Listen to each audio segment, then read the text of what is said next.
and first topic, iPhone 4.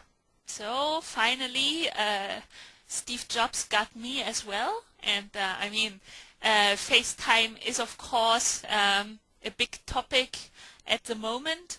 Um, what can we say? Also, I read that the server crashed last night due to so many pre-orders. So apparently everybody is waiting for the iPhone 4.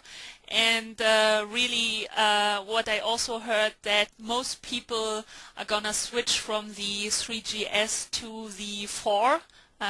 You as well, Dave? Yeah, I'll be switching. I'm actually selling my 3GS to one of the engineers here at Teach Street. Mm-hmm. And then they unlock it and then use it on their own service. So what do you think of using FaceTime for teaching then? Well, to admit, I watched the 5-minute video that explained the product, and as usual, they hooked me on it. I wasn't really planning on upgrading. They hooked me on it. I'm a big fan of video chat and video calling, but I'm still not convinced that other people are. So I'm looking forward to that breakthrough product that gets everybody using video with their phones. But I'm not convinced that people want to do it. Okay, that's interesting. So I'm not as convinced as you are still.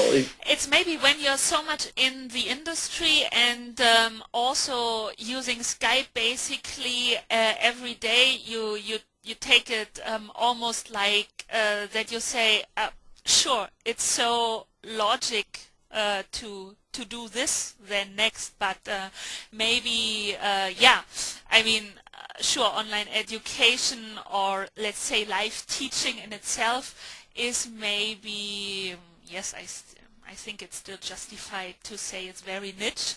So, but I mean, the first reactions I read on this post, at least, or on my thoughts as a thesis or hypothesis, from educators at least, so let's say from the other end of the story is that they get this idea almost immediately, and that they are also very, very open and interested in using it this way.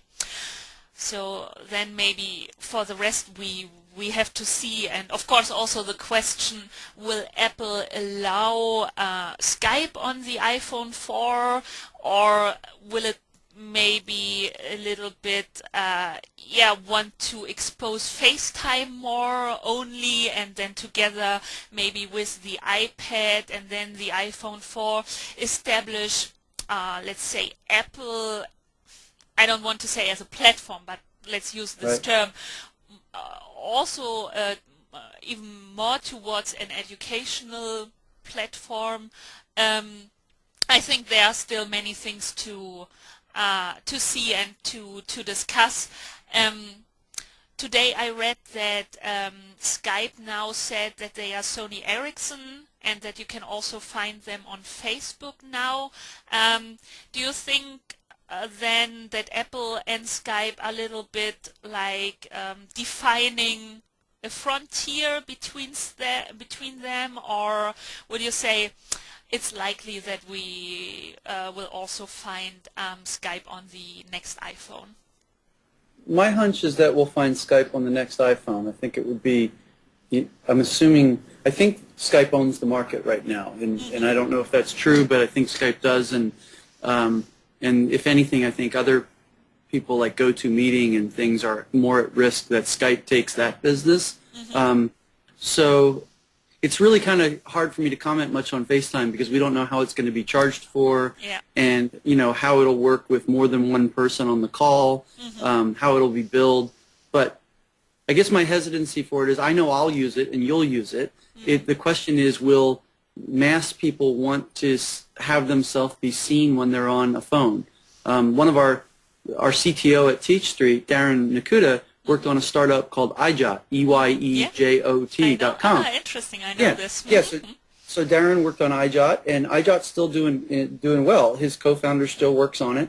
And I don't really, you'd have to ask Darren why people hesitated to record video mails and send them, but some people are just hesitant to want to put their face, to record themselves. And so I really hope FaceTime is the big app that gets people over the hurdle of wanting to do it, because it's a lot more normal than getting in front of a laptop. Like, I came into the office early today to get here so that it was quiet, so I didn't have to bother it. And so there's a lot of little things that you don't think about that for some reason people aren't as comfortable with. But I hope it's the big one. Yeah, I hope so too. And how it'll work? So probably, I think it was announced that it'll use the Wi-Fi options everywhere. So your concern or maybe your thought on charging. So it seems to be at least, let's say, iPhone to iPhone. It seems to be imagined as quite problemless. But I think there are still couple of question marks here. And yeah, about Skype, I also recently read that they seem to have an immense user base, even more users than Facebook itself.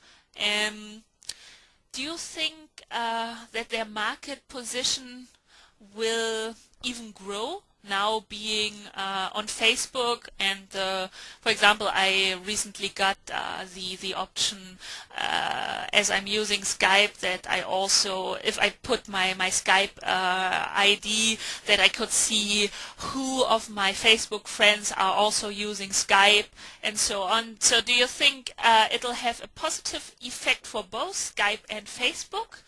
My hunch is that it'll have a more positive impact on Skype, because I think those numbers are probably overstated in a way. I think a lot of people have registered for Skype and don't use it frequently, whereas Facebook, people are on it every day.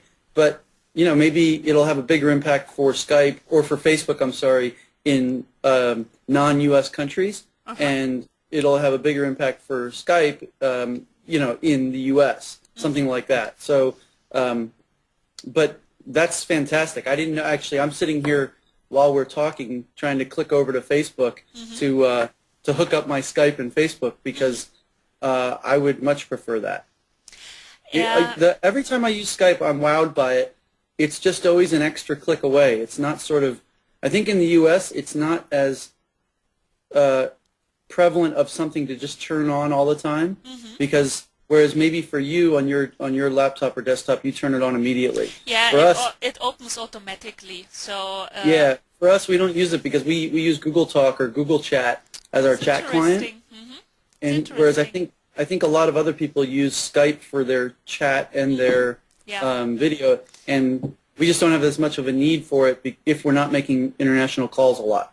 Although you're making a very interesting point, because I was asking myself about these user groups on Facebook, and I was thinking a little bit, are they really using Skype? As for me, if I look at my list of contacts, it's a very, let's say, professional tool.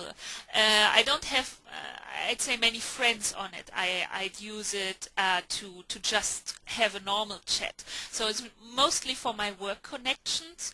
And so maybe, but I'm not at all sure about this, that people on Facebook are more on, like you said, maybe Google Talk or maybe MSN or other messenger systems. So, but yeah. I could also be totally wrong. And after we're off the call, I'm going to have to ask you how to sync it up with my Facebook, because that's sort of interesting to me.